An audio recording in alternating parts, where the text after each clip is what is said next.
सच का विगुल, खबरें सच्चाई के साथ, देखते रहिए।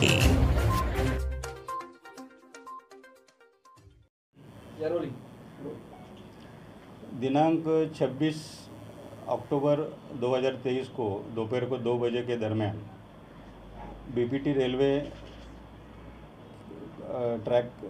इंजन के ड्राइवर दीपक सोनावले इन्होंने पुलिस स्टेशन वडाला में एक खबर दी कि बीपीटी गेट नंबर 4 और 5 के दरमियान ट्रैक का इंस्पेक्शन करते समय उन्हें एक जली हुई लाश मिली है। ये बात खबर मिलते ही हमारे वडाला पुलिस स्टेशन के टीम वहाँ गई तो एक अंदाजन 40 से 50 उम्र की महिला की पूरी जली हुई लाश वहाँ हमें दिखी। हमें और वरिष्ठ अधिकारियों को वहाँ बुलाया गया, पंचनामा करके वो लाश को ताबे में लिया गया। लाश इतनी बुरी तरह जली हुई थी कि उसको पहचानना यह हमारे लिए सबसे बड़ा मुश्किल काम था। तो उस लाश के फ़ोटोग्राफ और डॉक्टर की मदद से उस लाश के ऊपर जो कान के, नाक के दागिने और हाथ की जो अंगूठी थी वो निकाल लिए, उसे साफ़ किया गया और जो भी उसका फ़ोटो था और ये दागिना का फ़ोटो के पोस्टर्स बनाए गए और पूरे एरिया में वडाला, चिंदी गली, बंगालीपुरा, संगम नगर, वडाला टीटी, आरेके, माटुंगा, ये नज़दीक के सभी परिसर में ये पोस्टर छपाए गए, पोस्टर बांटे गए।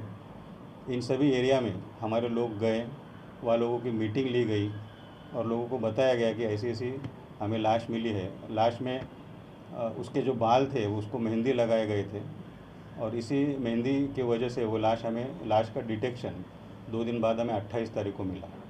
28 तारीख को हमें ये इन्फॉर्मेशन मिली कि दोस्ती एटर्नल इस बिल्डिंग के फर्स्ट फ्लोर में जो एक लेडी रहती है वहाँ ये औरत काम करने जाती है।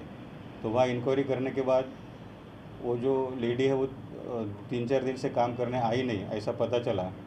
तो उसके बाद उसके जो रिलेटिव्स है उससे संपर्क किया गया, उसके बेटे बहुए उनको बुलाया गया, उन्हें हॉस्पिटल भेजा गया।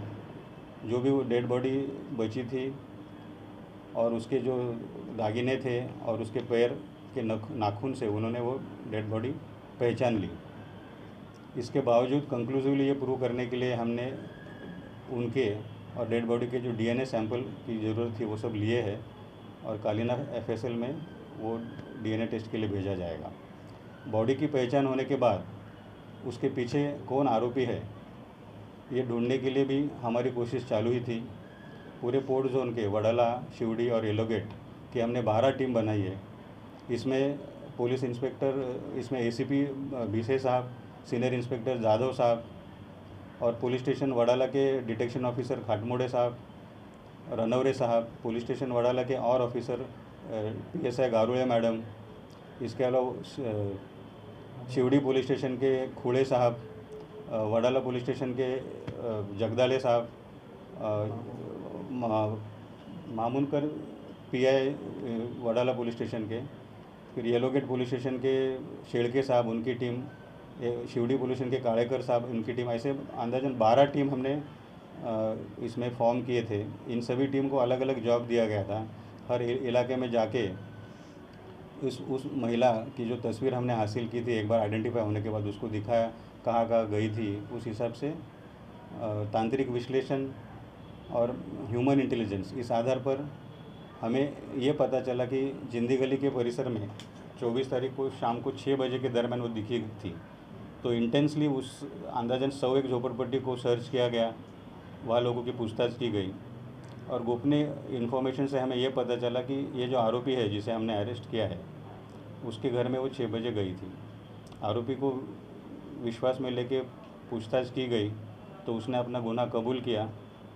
चोरी करने के उद्देश्य से जो उसने कान में बालियाँ पहनी थी उसके चोरी करने के उद्देश्य से उसने उसको मारा और वो मर जाने के बाद उसने उसको गोनी में भर के उसी के घर के पहले मंजिले से खिड़की में से उसने गोनी बाहर फेंकी और अंधेरा होने के बाद वापस वो वहाँ गया और गोनी को दूर ले गया ताकि उस पर कोई शक ना आए और बाद में उसने वो गोनी को जला दिया, ऐसा उसने कबूल किया है। ये केस एक ज्येष्ठ महिला का था, इसलिए हमने पूरी कोशिश की थी और जल्दी से जल्दी 5 दिन में हमने केस डिटेक्ट किए और आरोपी को सज़ा मिलने के उद्देश्य से इसमें जो भी पुरावा आगे हमें घोड़ा करना है, जमा करना है, वो हम करेंगे और हमें पूरी उम्मीद है कि इस आरोपी को कड़ी से कड़ी सज़ा मिलेगी। जो महिला थी जो पहचान की गई है उसका नाम शुगरबी हुसैन मुल्ला है और जो आरोपी है जो अरेस्ट हुआ है उसका नाम मोहम्मद फैज़ रफ़ीक सैयद है, जो वही शहीद भगत सिंह नगर चिंदी गली उसी परिसर का रहने वाला है। तो इसमें जिस डेड बॉडी को पहचानना मुश्किल था, इस बुरी तरह जली हुई थी, उस डेड बॉडी की पहचान करना और उसके बाद आरोपी को पकड़ना, ये 4 या 5 दिन में जो काम किया है वो हमारे जोन के सभी अधिकारियों ने, जिनका मैंने नाम लिया, बहुत बढ़िया काम किया गया। उनको हम आवश्यक रिवार्ड देने वाले हैं और गुनाह भी अच्छी तरह से तपास होगा और आरोपी को सज़ा मिलेगी, इसके लिए भी हम कटिबद्ध हैं। सर, आरोपी ने मर्डर क्यों किया? मतलब चोरी के आदेश से ही उसने चोरी के उद्देश्य से किया है। बट क्या उसका बैकग्राउंड क्या रहा है? क्या वो काम कर रहा था? कहाँ था? आरोपी पहले एक हाउसकीपिंग का काम करता था, लेकिन पिछले 8 महीने से वो कोई काम पर नहीं था, वो बेरोजगार था, तो इसलिए उसको आर्थिक अड़चन थी और वो महिला का उसके घर के सामने से रोज़ आना जाना था, तो उसे उसके कान पर जेवर दिखे थे पहले भी और उस दिन उसने चोरी करने के उद्देश्य से उसको घर पे बुलाया और उसने एक कृत्य किया है। सर, आरोपी एक भोंदू बाबा का काम करता है? नहीं, आरोपी कोई भोंदू बाबा का काम नहीं